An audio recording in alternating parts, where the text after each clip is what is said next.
નમસ્કાર દર્શક મિત્રો, આપ જોઈ રહ્યા છો ISRCC ન્યૂઝ અને હું છું રિપોર્ટર દિનેશ કુમારસિંહ બાબરિયા ઘેટી।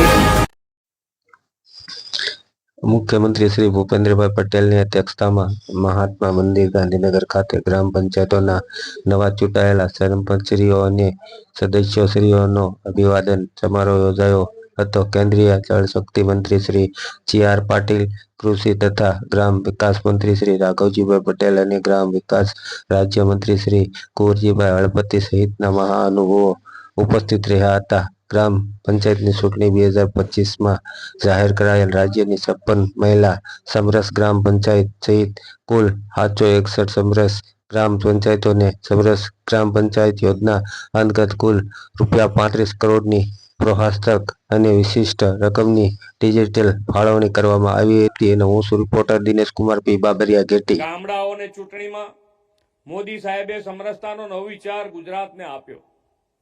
ગામમાં પંચાયતના સભ્યથી લઈ સરપંચ તરીકે ગ્રામજનોની સર્વાનુમતે પસંદગી થયેલા લોકો જ વહીવટ સંભાળે તેવી સમરસ ગ્રામ પંચાયતો તેમના આ વિચારથી બની છે।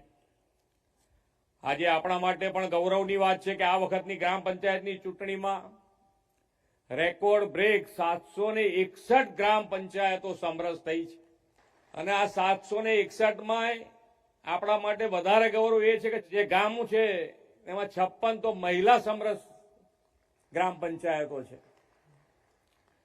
આવી સમરસ પંચાયતોની દર વખતે વધતી સંખ્યા સામાજિક સમરસતા સાથેના સર્વાંગી વિકાસના મોદી સાહેબના વિચારને બળ આપે છે।